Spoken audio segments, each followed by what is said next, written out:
જય માતાજી બધાને. હરાભરા કબાબને પણ ટક્કર મારે ને એવો આજે ગરમા ગરમ અને ઇન્સ્ટન્ટ એવો હેલ્ધી નાસ્તો બનાવીશું. આ નાસ્તો બનાવવામાં પણ ખૂબ જ સરળ છે. ફક્ત 20 મિનિટમાં આપણો આ નાસ્તો તૈયાર થઈ જશે અને એટલો બધો ટેસ્ટી લાગશે ને કે ઘરના બધાને ખૂબ જ ભાવશે. અને શિયાળામાં તો આવો ગરમા ગરમ નાસ્તો મળી જાય ને એટલે બીજું શું જોઈએ. તો ચાલો એને બનાવવા માટેની રીત જોઈ લઈએ. અને બનાવવા માટે મેં અહીંયા અડધો કપ વટાણા લીધા છે અને એક મીડિયમ તીખું હોય એવું મરચું લીધું છે. તમને તીખું જો વધારે ભાવતું હોય તો તમે 2 મરચાં પણ લઈ શકો છો. હવે એને આપણે ગ્રાઇન્ડ કરી લેવાનું છે મિક્સરમાં. તો આ રીતે તમે ટેક્સચર પણ જોઈ શકો છો કે કેવી રીતે મેં એનું ટેક્સચર રાખ્યું છે.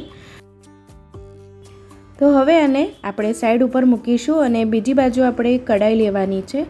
તો કઢાઈની અંદર આપણે સૌપ્રથમ પાણી લેવાનું છે. તો અહીંયા મેં પાણીનું માપ 1.5 કપ લીધું છે. તમે 1 થી 1.5 કપ લઈ શકો છો. તો અહીંયા મેં 1.5 કપ પાણી લીધું છે, નોર્મલ પાણી છે. અને હવે આપણે ગેસ ચાલુ કરી દઈશું. 5 ચમચી હળદર લઈશું, 5 ચમચી હિંગ લેવાની છે, 5 ચમચી મરચું એડ કરીશું. તમે ચીલી ફ્લેક્સ પણ એડ કરી શકો છો અને થોડાક એવા ધાણા લીધા છે અને મિક્સ કરી લઈશું. હવે આપણે 1 ટેબલસ્પૂન જેટલા તલ લીધા છે અને હવે તલને પણ આપણે મિક્સ કરી દઈશું અંદર. તમે જોઈ શકો છો કે ધીરે ધીરે ઉભરો પણ આવી રહ્યો છે, પાણી ગરમ થઈ રહ્યું છે. તો હવે જે વટાણાનું આપણે મિક્સર ક્રશ કરીને તૈયાર કર્યું હતું એની અંદર બધું જ એડ કરી દેવાનું છે. અને વટાણાનું મિક્સર નાખ્યા પછી હવે આપણને મીઠું એડ કરવાનું છે, જેથી આપણને મીઠાનું માપ ખબર પડે. તો 1.5 ટીસ્પૂન જેટલું એટલે કે 1 ચમચી જેટલું મેં અહીંયા મીઠું લીધું છે. સ્વાદ મુજબ મીઠું એડ કરી દઈશું. તો મીઠું અહીંયા પાણીના માપનું અને લોટના માપનું એમ કરીને મેં અહીંયા મીઠું એડ કર્યું છે. 1.5 ટીસ્પૂન જેટલું મીઠું લીધું છે. બરાબર મિક્સ કરી લઈશું. હવે આપણે અહીંયા આદુ લસણની પેસ્ટ છે જે 1 ટેબલસ્પૂન જેટલી લીધી છે. એની અંદર આપણે મિક્સ કરી દેવાની છે. જો તમારે આદુને છીણીને લેવું હોય ને તો તમે એવી રીતે પણ લઈ શકો છો, અથવા તો વટાણાનું મિક્સર ક્રશ કર્યું હતું ને તેમાં પણ આદુનો ટુકડો તમે મિક્સરમાં ક્રશ કરી શકો છો. તો આ રીતે ઉભરો આવે ને પછી જ આપણે લોટ એડ કરવાનો છે. તો અહીંયા મેં અડધો કપ ચોખાનો લોટ લીધો છે અને ધીમે ધીમે કરીને આપણે એડ કરીશું, જેથી એના ગાંગડા રહી ન જાય.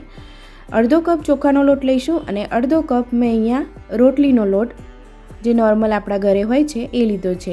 અને જે લોટ છે ને ઘઉંનો લોટ એ મેં થોડોક રાખી મૂક્યો છે, લગભગ 2 ચમચી જેટલો, જે આપણે પછીથી એડ કરવાનો છે. તો બરાબર આપણે મિક્સ કરી લઈશું. અને આ જે મોઇસ્ચર તમે જોઈ શકો છો, ઢીલો ઢીલો લોટ દેખાય છે.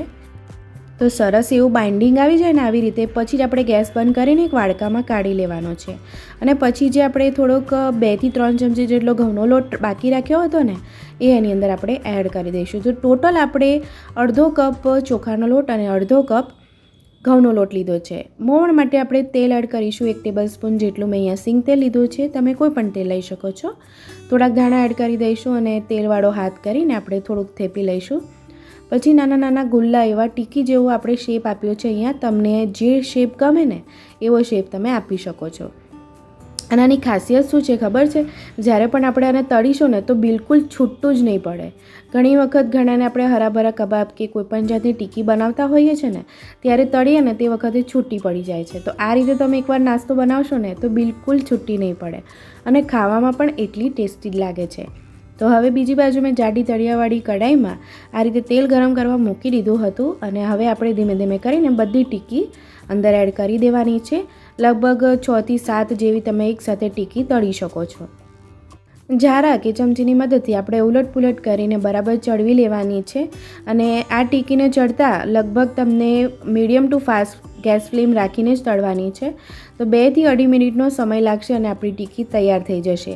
તો ચાલો હવે તૈયાર થઈ ગઈ છે. તમે કલર જુઓ કેટલો સરસ આવ્યો છે ને, ગોલ્ડન બ્રાઉન, અને એટલી ક્રિસ્પી બની છે ને. તમે જોજો, હમણાં તોડીને પણ તમને બતાવું.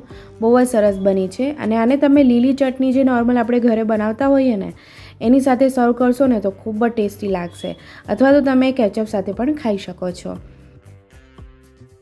તો હવે આપણે સર્વિંગ કરી લઈશું. મેં સાથે લીલી ચટણી લીધી છે અને તમે જોઈ શકો છો આપણી ટીકી સરસ એવો શેપ છે, બિલકુલ છૂટી નથી પડી અને જો કેટલી સરસ ક્રિસ્પી બની છે ને, અને ગરમ ગરમ જ ખાવાની ખૂબ જ મજા આવે છે અને ચા સાથે તો વટ પડી જશે. તો તમે ચોક્કસ બનાવજો. આવજો.